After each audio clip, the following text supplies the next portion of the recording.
भैया जी नमस्कार। हम हैं टुनटुन भटूरे वाले। 10 साल से दिल्ली वालों को अपनी रेहड़ी पर लाजवाब भटूरों का स्वाद चखा रहे हैं जी। हमारे चाहने वाले अब तो हमें टून्स के नाम से जानते हैं भाई साहब, और हमारे स्पेशल भटूरों का नया नाम भी टून्स भटूरे ही है।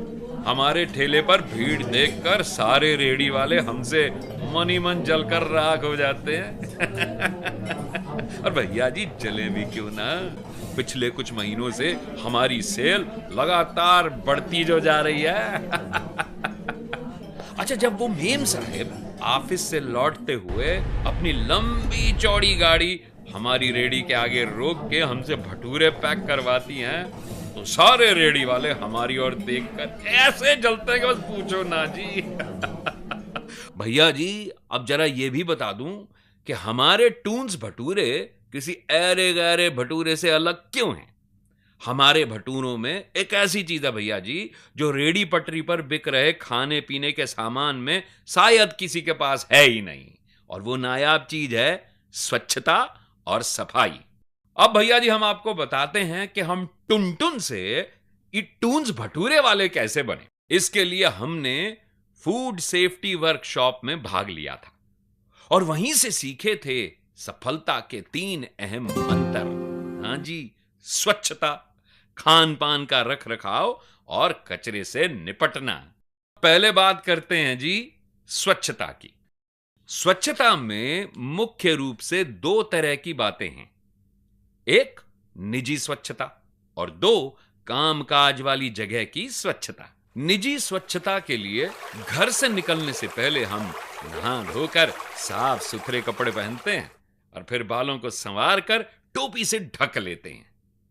खाना बनाने से पहले अच्छी तरह से हाथ धो लेते हैं, फिर हाथ पोंछने के लिए अलग से साफ कपड़ा इस्तेमाल करते हैं हम, और भोजन बनाते हुए व उसे परोसते हुए डिस्पोजेबल दस्ताने पहनते हैं जी हम।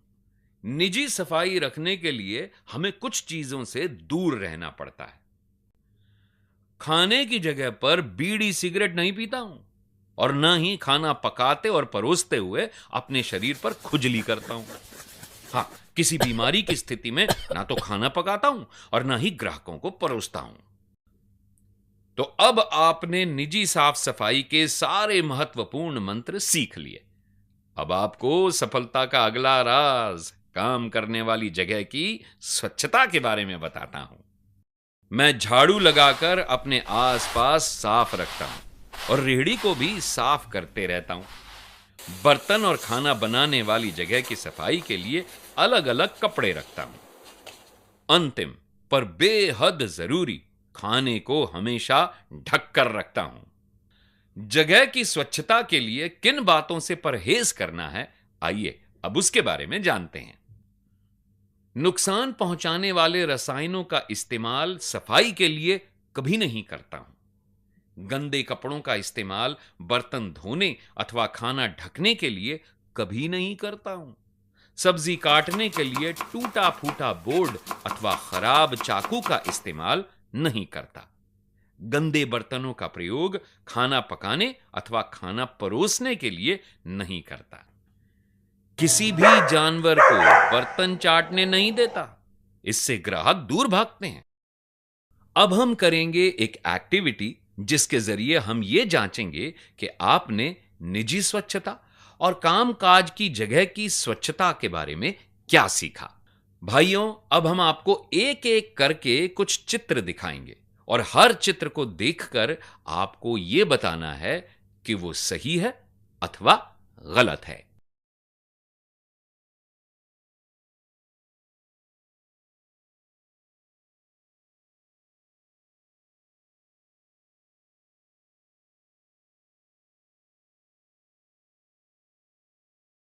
अब बात करते हैं सफलता के दूसरे मंत्र की, भोजन का रखरखाव।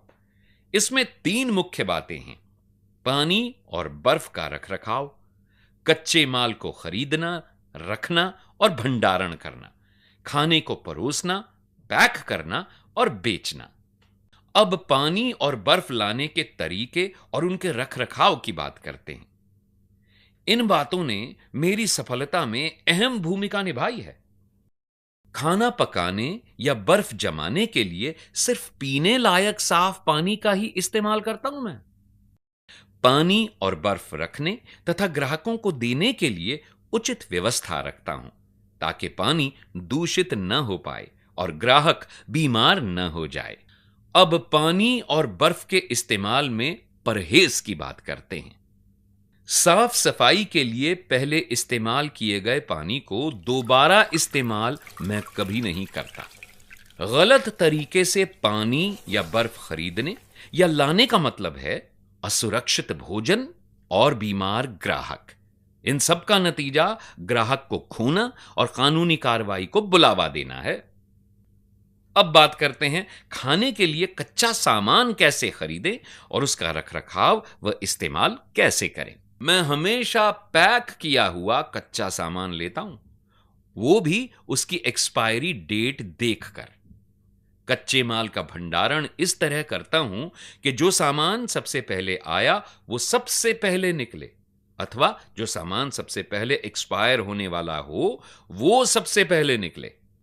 भोजन में केवल अनुमति प्राप्त रंग, सुगंध या स्वाद जगाने वाली चीजों का प्रयोग करता हूं।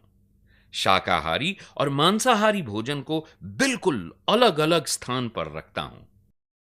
अब कच्चे सामान की खरीदारी में उसके रखरखाव व इस्तेमाल में क्या सावधानी बरतनी चाहिए उसकी बातें करते हैं। आखिर अपने ग्राहकों के स्वाद के साथ उनकी सेहत का भी ध्यान रखना चाहिए। भंडारण के लिए मैं प्लास्टिक बैग का प्रयोग न करता और भोजन को फर्श पर कभी नहीं रखता। पके हुए भोजन का रखरखाव। कच्चे माल अथवा दूषित कर देने वाले तत्वों के साथ पके हुए भोजन को परिवहन नहीं करता, क्योंकि भोजन दूषित हो सकता है। जल्दी खराब होने वाले पके हुए भोजन को पकने के 4 घंटे के बाद न ही मैं खाता हूं और न ही खिलाता हूं। दूषित कच्चा सामान खरीदना और उसके इस्तेमाल करने का मतलब है अपने सामान की क्वालिटी गिराना। अब ग्राहक को सही क्वालिटी ही नहीं मिलेगी तो वह आपके पास भला क्यों आएंगे। अब भोजन की पैकेजिंग और सेल के लिए हमें क्या करना चाहिए उसकी बातें करते हैं। परोसने और पैकेजिंग के लिए एल्यूमिनियम फॉइल, वैक्स पेपर प्रयोग करता हूं। भोजन बेचने अथवा परोसने के लिए बिल्कुल साफ सुथरी कड़छी, चम्मच और कांटे का प्रयोग करता हूं। साथ ही हाथों में डिस्पोजेबल दस्ताने पहनता हूं। भोजन परोसने में ऐसी थाली अथवा पत्तल का इस्तेमाल करता हूं जो प्रयोग के बाद फेंके जा सकें। भोजन को किसी बंद शीशे के बक्से में रखकर ही मैं प्रदर्शित करता हूं। सही तरह से पैकेजिंग और सेलिंग का मतलब है ग्राहक को अपनी ओर आकर्षित करना, जिससे आपके व्यापार में वृद्धि होगी। इसलिए मैं किसी छपे हुए कागज और अन्य तरह के कागज पर खाना कभी नहीं परोसता। पके हुए भोजन को खुले हाथों से कभी नहीं छूता।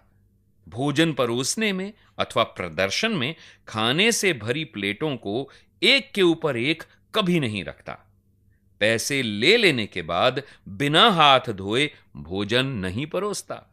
गलत तरीके से भोजन की पैकेजिंग का मतलब है देखने में खराब भोजन, जिसका नतीजा है ग्राहकों को खो देना। आखिर जो सही दिखता है वही बिकता है। अब मैं आपको बताता हूं अपनी बढ़ती हुई सेल का तीसरा और महत्वपूर्ण मंत्र, कचरे से निपटारा। कचरे से सही तरीके से निपटारा पाना हम सब के लिए बड़ी समस्या है। तो आओ अब मैं आपको बताता हूं कि मैं किस तरह से ठोस व तरल कचरे से निपटता हूं। मैं उचित साइज का डस्टबिन रखता हूं, जिसके ऊपर ढक्कन हो और जिसे छूने की जरूरत ना हो। उसके अंदर प्लास्टिक के बैग को चारों ओर लगा देता हूं। कचरा उठाने के लिए एक झाड़ू, धूल पैन और पेपर नैपकिन का प्रयोग करता हूं। कचरे को रास्ते पर, नाली में, खुली जगह पर अथवा पानी से भरे इलाकों में कभी ना फेंकता और ना ही डस्टबिन को कभी खुला छोड़ता। तो भाइयों, आज आपको मैंने सफलता का वो हर राज बता दिया जो मैंने वर्कशॉप में सीखा। उन्हें अपनाया और टून्स भटूरे वाले के नाम से ख्याति पाई। तो अब आपकी बारी है। मेरे कहे गए इन आसान मंत्रों को अपनाएं, फिर देखें शहर वाले महंगे रेस्टोरेंट में जाना भूल ही जाएंगे। आइए अब एक छोटी सी मजेदार एक्टिविटी के जरिए जानते हैं कि आप सबको सफलता के तीनों मंत्रों के बारे में क्या समझ में आया। ये एक टीम एक्टिविटी है। आप सभी को टीमों में बांट दिया जाएगा। सभी टीमों को लैमिनेट किया हुआ कार्ड दिया जाएगा। कार्ड पर एक तस्वीर है। उस तस्वीर को देखिए। जो आपने अभी सीखा है उसके अनुसार जो सही है उस पर सही का निशान लगाएं और जो गलत है उस पर गलत का निशान लगाएं। आपको इसके लिए 10 मिनट का समय दिया जाएगा।